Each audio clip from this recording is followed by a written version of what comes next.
Oh, hello? Yes, hello. Is that the Eurogamer Special Effects Department? Hi, yes, Ian Higton here. Now listen, I was supposed to be reviewing Little Nightmares 2 in the next couple of minutes, and, well, it looks like there's been a little bit of a mix-up, because I'd put in a request for someone to CGI me into the game, but I'm actually standing in front of the trailer for Little Women instead. Yes, Little Women. Yeah. No, I'm not lying to you. I literally just saw Emma Watson. Yeah. Okay, yeah, right. Well, if you can speed it up a bit, that would be great. Okay, thank you. God damn it. 2017's ultra-creepy 2D platform puzzler meets butt-puckering pursual simulator Little Nightmares was quite the cult classic, and I was a big fan. The disturbing, almost claymation art style gave the whole game a sinister and unsettling aesthetic, which bordered on realism at times, and that, in my opinion at least, lifted it above similar titles like Limbo or Inside. This made the horrors contained within feel just that little bit more solid and tangible, and at times it almost felt like the repulsive enemies might simply crawl out of my TV, the Ring style, and scratch at me with their jagged, jittery, skittery digits, or grab me with their clammy and puffy plasticine paws. And that's almost how Little Nightmares 2 starts, with the new protagonist, Mono, waking up in front of an old, static-spewing TV in the middle of a forest. But how did he get there? What's up with that television? How does it have power when it's not plugged in? And why does Mono have a paper bag on his head? Well, as with Little Nightmares 1, the answer to all of these questions pretty much depend on your interpretation of events throughout the game.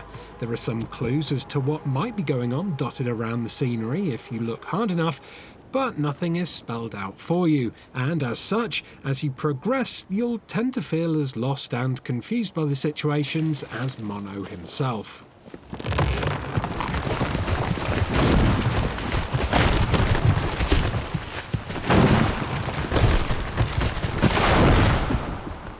Despite having some heavy Limbo vibes though, this first level set in the woods is as classic a Little Nightmares experience as you can get. It introduces you to familiar mechanics that run all the way through the game, such as climbing, jumping, running, throwing and moving objects, whilst also gently introducing you to one of the game's biggest new mechanics, combat. There's nothing to fight in this section, but here Mono is able to pick up a stick and use it to hit the ground to uncover a carpet of rusty-toothed bear traps that, if stumbled onto, will crush the life out of him in an instant. One of the things I appreciated about that first level, and all the way through the rest of the game I might add, was how much tighter the controls felt this time around. I vividly remember losing my rag with the original game on multiple occasions, due to its clunky controls causing me to fall unfairly to my death way more frequently than I ever would have wanted. In Little Nightmares 2, any deaths I experienced whilst exploring the levels felt like they were due to mistakes in my own judgment, rather than the result of me pushing the thumbstick in one direction and my character deciding to do an unexpected jump the opposite way.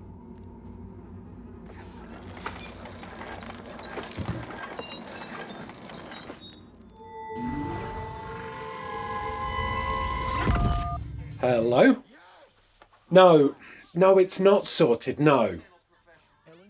Well, I'm standing in front of the trailer for the Little Shop of Horrors now. Yeah, but no, Horrors is not the same as Nightmares. I mean, this isn't even a video game, it's a shop. Okay, yes. No, sort it out now, please. In terms of the rest of the game, for someone who has played the original and the DLCs, there's not a huge amount of difference here to make it feel like a true sequel. Sure, we're no longer confined to the metallic hull of the moor, and there's now a looming city to explore, which is composed of various vicious locations like a hospital and a school, but in terms of the way the game flows and how the puzzles are set out and solved, it's basically more of the same.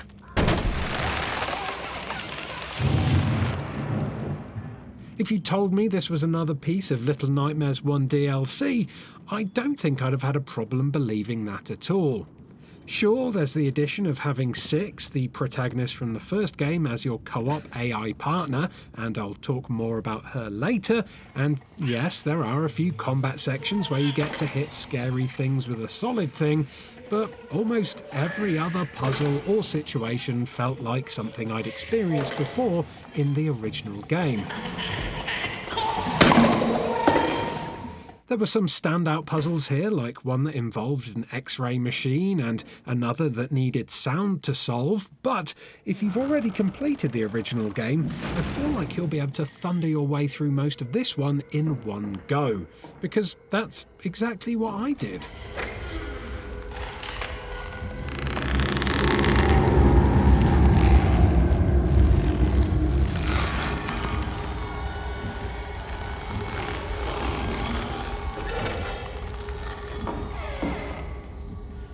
In terms of length, by the way, I'd heard that this game was longer than Little Nightmares 1, but it was still a relatively short-lived experience. Obviously, playthroughs will depend on how stuck you get, how many times you die, and how paralysed with fear you are, but looking back at my capture, I managed to get through the entire game in little over 5 hours, so die-hard Little Nightmare fans may not get the lengthy experience that they were hoping for. There are collectibles in here though, and they're relatively well hidden, so it's unlikely that you'll grab them all the first time through. Enticingly, if you do collect them all, they'll also unlock something that has been described as exclusive, so series fans will definitely want to take the time to hunt them all down. But for casual players who just want to be spooked for a bit, that might not be a huge incentive to play through the game all over again at a much slower pace.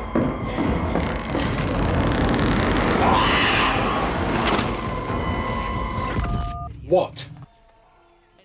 No, it's not sorted, no! I'm stood in front of Stuart Little 3 now. No, 3 is the worst one. I mean, I couldn't even be bothered to use, like, proper CGI and stuff. What? No, it's like a cross between a cartoon and a PS2 cutscene or something. Listen, I don't have time to get into this. I just need someone to put me in front of the Little Nightmares 2 gameplay. Come on! As I mentioned earlier, the biggest difference here is that in Little Nightmares 2, you're not playing as Six, the protagonist from the first game, and, for most of the game at least, you are not alone. Instead, Six acts as an AI partner who will help Mono navigate obstacles, solve puzzles, and, hopefully, stop him from being murdered in a variety of skin-crawlingly grim ways. Now, ever since the rage-inducing days of escorting Natalia in GoldenEye, the idea of an AI partner has made me grimace. But thankfully, Six here is really intelligent, and I felt absolutely no frustration at all with how she behaved in the game. She was always where I needed her to be, and if not that, she was either giving me subtle hints or trying to point me in the right direction. Or she was doing some other things that made me feel more than a little bit creeped out, but I'll let you discover those things for yourselves. So Six's AI was pain-free then, but I did experience a couple of bugs during my playthrough that left Mono frozen to the spot and unable to move after performing some specific actions. These bugs were easily solved with a simple reload, but in a game that relies so much on its atmosphere, they definitely ruined the moment, so hopefully these are things that can be patched out soon.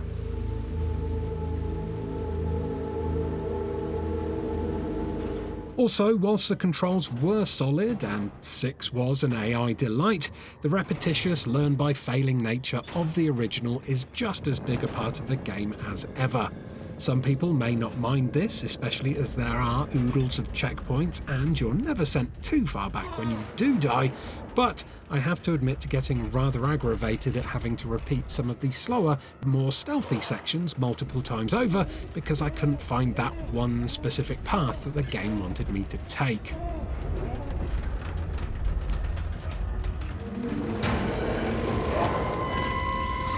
Dude, listen.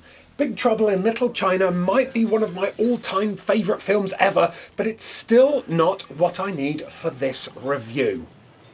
Honestly, you're lucky we're in lockdown, because otherwise I'd be on my way over to you right now to sort this out for myself.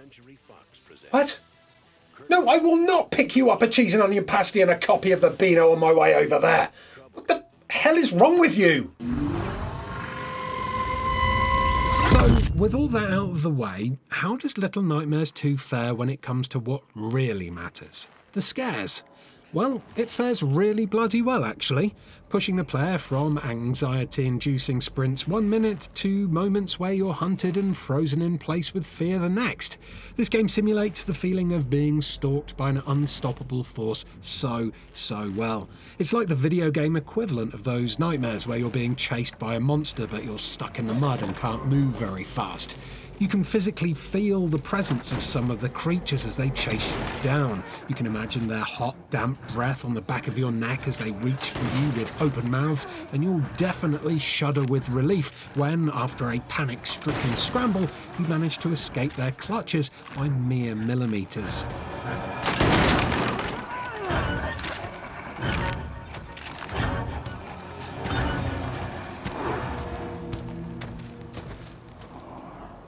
The locations in Little Nightmares 2 didn't feel as claustrophobic or as creepy as those in the Moor though, but they still retain that signature, weirdly twisted, nightmarish beauty, and this makes these new levels super compelling to explore.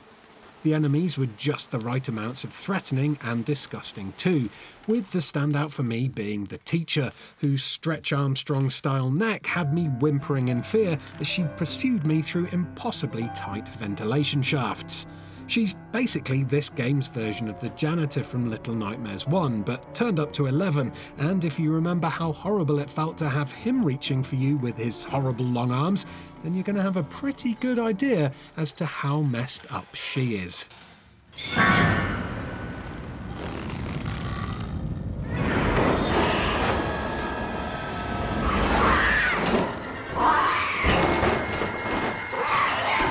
Little Nightmares 2 then is basically exactly what you'd expect from a Little Nightmares sequel, and not much more, which is both a blessing and a curse. Gameplay-wise, thanks to its developers learning from their past mistakes, Little Nightmares 2 is way more polished than its predecessor. But this familiarity also dampens the scares and simplifies the puzzles to such an extent that, even though I had a great time with it, it did feel less memorable and less impactful than the first game.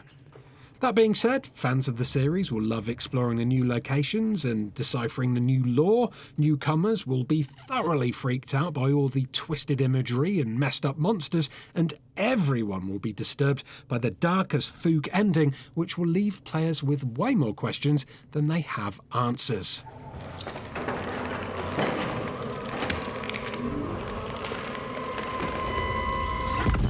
Oh, finally! Hello everyone and welcome to Eurogamer. I'm Ian Higton and this is my Little Nightmares 2 review. What the hell? Hello? What do you mean the review is over and I should be asking people to like and subscribe to their channel at this point? Are you kidding me? But I've only just got the backdrop sorted. Hold on. What do you mean the viewers can't even see it properly right now because it's being obscured by other Little Nightmares 2 videos that they can click on now if they want to watch even more Little Nightmares 2 gameplay? What do you lot get paid to do anyway? You just sit there, watching trailers on YouTube.